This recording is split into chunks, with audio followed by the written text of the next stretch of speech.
जय श्री कृष्णा। राधे राधे दोस्तों आज मैं आप लोगों को लड्डू गोपाल की एक ऐसी हृदय विदारक आश्चर्यजनक लीला कथा सुनाऊंगी जिसे सुनकर आप सभी यकीन नहीं कर पाओगे कि ऐसा भी हो सकता है। लड्डू गोपाल के द्वारा की गई इस आश्चर्यजनक चकित कर देने वाली घटना को जानकर आपका हृदय विचलित हो जाएगा। दोस्तों आप सभी से निवेदन है कि कृपया वीडियो को अंत तक पूरे श्रद्धा भाव से श्रवण कीजिएगा। आशा करती हूँ आज की यह लीला कथा आप सभी को बहुत अच्छी लगेगी, आपके हृदय को स्पर्श करेगी। दोस्तों आज की यह लीला कथा हमारे साथ शेयर की है दिल्ली में रहने वाली तन्नू ठाकुर जी ने।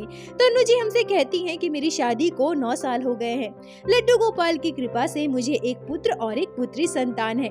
शादी से पहले मैंने कभी लड्डू गोपाल की सेवा नहीं की थी, पर हाँ बाल गोपाल मुझे बहुत प्यारे लगते थे। मेरी मौसी के घर लड्डू गोपाल विराजित थे। मेरी मौसी जब भी हमारे घर आती थी अपने लड्डू गोपाल को साथ लेकर आती थी। उनके बाल गोपाल को देखकर मुझे बहुत ही प्रसन्नता मिलती थी। वजह से लड्डू गोपाल की सेवा करती थी, बाल गोपाल की छोटी छोटी जरूरतों का ध्यान रखती थी।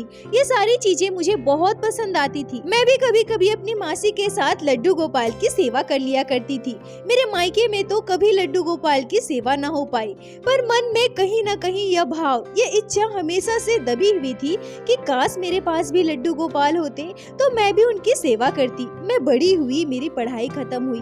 पढ़ाई खत्म होने के बाद मेरी नौकरी लग गई। मैं जहाँ जॉब करती थी वहाँ मेरे हस्बैंड भी जॉब करते थे। हम दोनों में दोस्ती हुई और धीरे धीरे हम दोनों एक दूसरे को पसंद करने लगे। फिर हमने शादी करने का निश्चय किया। हम दोनों ने अपने अपने घर में इस बारे में बात की। हम दोनों साथ साथ एक जगह जॉब करते हैं, एक दूसरे को पसंद करते हैं। यह सब जानकर मेरे परिवार वाले को कोई आपत्ति नहीं थी, न ही मेरे हस्बैंड के परिवार वालों को कोई आपत्ति हुई। खुशी खुशी दोनों परिवार वालों ने हमारा रिश्ता तय कर दिया।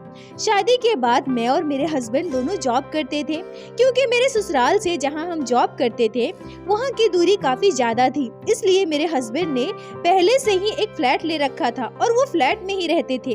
अब मैं भी शादी के बाद अपने हस्बैंड के साथ वही फ्लैट में शिफ्ट हो गई। अभी हमारी शादी को कुछ ही महीने बीते थे। इसी बीच जन्माष्टमी का त्योहार आया। हम जिस फ्लैट में रहते थे वहीं एक आंटी भी रहती थी। उन्होंने अपने घर जन्माष्टमी की पूजा में हमें आमंत्रित किया था। हम दोनों पति पत्नी उनके घर पूजा में गए, उनके लड्डू गोपाल के दर्शन किए। अब कहीं न कहीं मेरे हृदय में जो लड्डू गोपाल की सेवा की चाह थी वो फिर से बाहर आ गई। मेरे मन में वो सारे भाव फिर से होने लगे। काश मेरे पास बाल गोपाल होते, मैं उनकी सेवा करती। पर क्योंकि हम दोनों पति पत्नी जॉब करते थे, मैं डर रही थी कि अगर मैं लड्डू गोपाल को घर लेकर आऊंगी और उनकी सेवा ठीक से ना कर पाऊं तो। आंटी के घर जन्माष्टमी का त्योहार मनाकर हमें बहुत अच्छा लगा था। अगले दिन मैंने आंटी से इस बारे में बात की। मैंने उनसे कहा कि मैं लड्डू गोपाल की सेवा लेना चाहती हूँ, पर क्योंकि हम ऑफिस जाते हैं कहीं न कहीं मुझे डर लगता है कि मैं उनकी सेवा ठीक से नहीं कर पाऊंगी।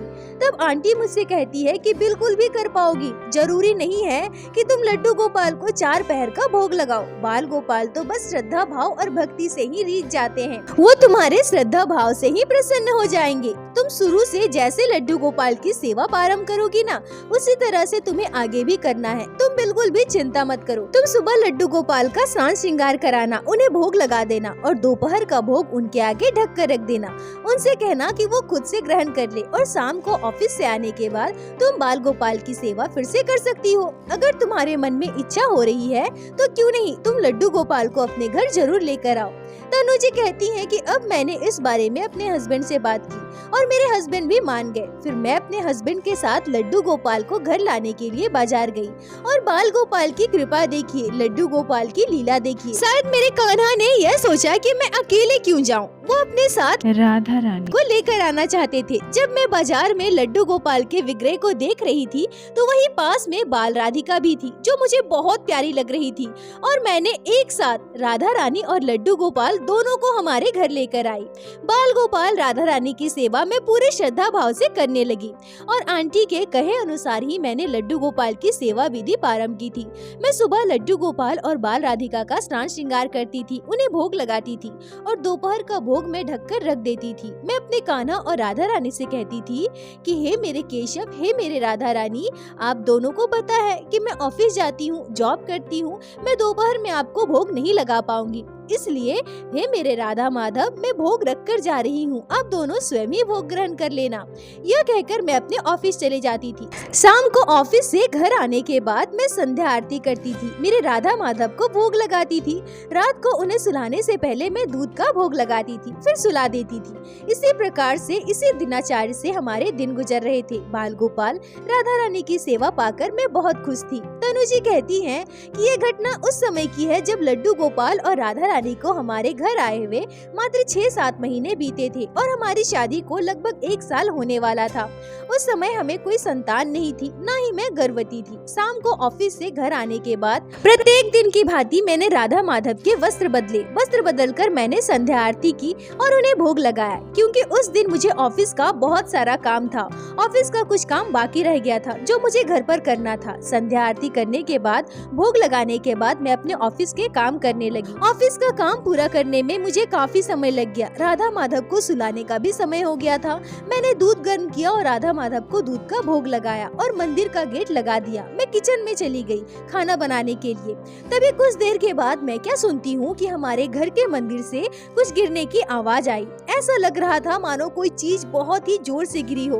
मैं समझ गई थी कि मंदिर के अंदर जरूर कोई बर्तन गिरा होगा और बर्तन बहुत ही जोर से गिरा था। मैं मंदिर की ओर वो देखने जा ही रही थी कि तभी मुझे याद आया कि अभी अभी तो मैंने दूध का भोग लगाया है। कम से कम 10 मिनट भोग लगाने के बाद मंदिर में प्रवेश नहीं करना चाहिए, मंदिर का गेट लगा देना चाहिए। यह मेरा नियम था, इसलिए मैं मंदिर में नहीं गई। मैंने सोचा कि 10 मिनट बाद जाकर मैं देख लूंगी। मैं वापस किचन आ गई और खाना बनाने लगी। 10 मिनट के बाद जब मैं मंदिर में गई और मंदिर का गेट खोलती हूँ, उसके बाद जो दृश्य देखती हूँ उसे देखकर मैं बिल्कुल आश्चर्य रह गई। मंदिर में जो मैंने दूध का भोग लगाया था वो पूरे मंदिर में बिखरा पड़ा है। यहाँ तक कि मेरे राधा माधव के पूरे कपड़े भी दूध ही दूध से भर गए हैं। ग्लास जमीन पर पड़ी है जो इधर उधर लुढ़क रही है।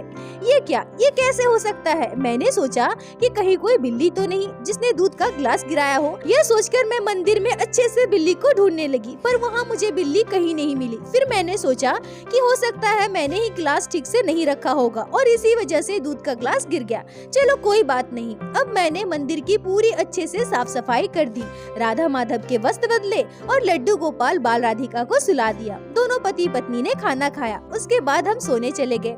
तनु जी कहती है कि जब मैं रात को गहरी नींद में सो रही थी तब मैंने एक चौंका देने वाला सपना देखा। मैं अपने सपने में देखती हूँ कि मैं अपने लड्डू गोपाल और बाल राधिका को दूध का भोग लगा रही हूँ, पर दूध का भोग लगाते ही वो ग्लास मेरे लड्डू गोपाल अपने हाथों से उठाकर जमीन पर जोर से फेंक देते हैं और मेरे कान्हा मुझसे कहते हैं कि तुमने आज मुझे और मेरी राधिका को बहुत तकलीफ दिया है। तुम्हारे द्वारा लगाया गया दूध काफी गर्म था, इससे मेरी राधिका को तकलीफ हुई है। तनु जी कहती हैं कि अपने कान्हा के मुंह से यह बात सुनते ही मेरा सपना टूट गया। मैं बिल्कुल चौंक गई और उठकर बैठ गई। इस घटना को अनुभव कर, यह सपना देखकर मेरा शरीर सुन्न हो चुका था। तनु जी कहती हैं कि मैं अपनी संपूर्ण गलती को समझ चुकी थी। मैं ये समझ पाती हूँ कि आज दूध का ग्लास कोई और नहीं बल्कि मेरे राधा माधव ने ही गिराया था। तनु जी कहती हैं कि मैं तुरंत उठी और दौड़कर अपने लड्डू गोपाल राधा रानी के पास गई, हाथ जोड़कर उनके आगे बैठ गई और मैं लगातार रो रही थी, उनसे क्षमा मांग रही थी। मैंने उनसे कहा कि हे मेरे लड्डू गोपाल, हे मेरी राधा रानी, मेरी प्रियाजू, मुझे क्षमा करो। मैं अपनी गलती समझ चुकी हूँ, मुझे अपनी भूल का एहसास है। अब मुझसे यह भूल कभी नहीं होगी, मैं कभी अपनी गलती को नहीं दोहराऊंगी। हे मेरी राधा रानी, हे मेरे लड्डू गोपाल, मुझे क्षमा करो। मैं इस बात का हमेशा ध्यान रखूंगी। हे ठाकुर, हे ठकरानी, मुझे क्षमा करो। तनु जी कहती है कि इस घटना के बाद मुझे एक बहुत बड़ी शिक्षा मिली और उसी शिक्षा को ध्यान में रखकर मैं लड्डू गोपाल की सेवा करती थी, अपनी राधा रानी की सेवा करती थी। मैं कभी भी लड्डू गोपाल की सेवा में ढिलाई नहीं बरतती थी। मैं जब भी बाल राधिका, बाल गोपाल की सेवा करती थी तो अपना संपूर्ण ध्यान अपने कान्हा, अपने राधा रानी के ऊपर ही रखती थी। मैं अपने राधा माधव की सेवा बिल्कुल एक शिशु के समान करती हूँ, उनकी छोटी छोटी जरूरतों का ध्यान रखती हूँ। मैं अपनी राधा रानी और लड्डू गोपाल से बस यही प्रार्थना करती हूँ कि हे मेरी राधा रानी, हे मेरे लड्डू गोपाल, अपनी कृपा दृष्टि हमारे परिवार पर ऐसे ही बनाए रखे। तनु जी, आपका बहुत बहुत धन्यवाद जो आपने लड्डू गोपाल राधा रानी की यह अद्भुत लीला कथा हमारे साथ शेयर की, जिसे मैं हमारे चैनल के माध्यम से बाकी सारे भक्तों तक पहुंचा सकी। अपना साथ और प्यार ऐसे ही बनाए रखें। दोस्तों, जिस शिक्षा की बात तनु जी कर रही थी उसके बारे में मैं आप सभी को बता दूं, और इस लीला कथा से हमें बहुत बड़ी सीख मिलती है। दोस्तों, हम सभी के पास 24 घंटे होते हैं, पर हम अपने 24 घंटे से मात्र कुछ मिनट या कुछ घंटे ही अपने ठाकुर जी की सेवा में दे पाते हैं। तो हम जितना समय, जितनी देर अपने ठाकुर जी की सेवा में दे रहे हैं, उतनी देर हमारा संपूर्ण ध्यान अपने ठाकुर जी के ऊपर ही होना चाहिए। एक साथ हमें कभी भी दो काम नहीं करने चाहिए। हम ठाकुर जी की सेवा भी कर रहे हैं और हमारा ध्यान बाकी के कामों में भी उलझा हुआ है। ऐसा बिल्कुल भी नहीं होना चाहिए। ध्यान रखिए दोस्तों, लड्डू गोपाल हमारे घर शिशु रूप में विराजित है और बच्चों का हमें ध्यान विशेष रूप से रखना पड़ता है। अगर आप ध्यान नहीं रखोगे, ऐसे ही जाने अनजाने आपसे न जाने कितनी छोटी छोटी गलतियां हो जाएंगी। तो जरा सोच कर देखिए दोस्तों, हमारे लड्डू गोपाल शिशु रूप में है, बाल राधिका शिशु रूप में है, उन्हें कितनी तकलीफ होती होगी। इन सारी बातों का विशेष रूप से ध्यान रखिए।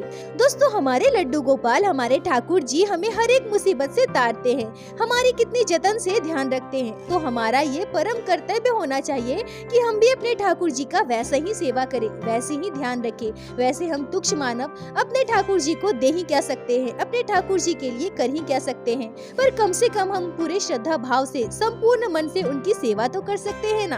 दोस्तों, प्रत्येक दिन की भांति लीला कथा के अंत में मैं आप सभी से हाथ जोड़कर बस यही प्रार्थना करूंगी कि ठाकुर जी की भक्ति कीजिए, लड्डू गोपाल की सेवा कीजिए, नाम जाप कीजिए और एक बार मेरे साथ प्रेम से कहिए, बोलो बाके बिहारी लाल की जय, लड्डू गोपाल की जय, जय जय श्री राधे।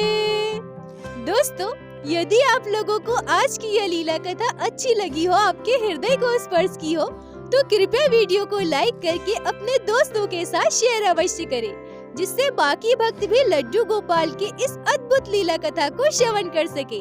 और हमारे चैनल को सब्सक्राइब करें, जिससे प्रतिदिन आप लोग हमारे चैनल पे श्री बाके बिहारी श्री लड्डू गोपाल की लीला कथा सुन सके। दोस्तों, यदि आपके जीवन में घटी हो कोई भी चमत्कारी घटना या लड्डू गोपाल ने कभी भी की हो कोई भी लीला जिसे आप हम सभी के साथ शेयर करना चाहते हैं, तो कृपया हमें इंस्टाग्राम पे मैसेज करें। हम आपसे कांटेक्ट करेंगे और आपकी उस लीला कथा को हमारे चैनल पे बाकी सारे भक्तों के साथ शेयर अवश्य करेंगे। लड्डू गोपाल की कृपा आप पर और आपके पूरे परिवार पर बनी रहे। राधे राधे दोस्तों।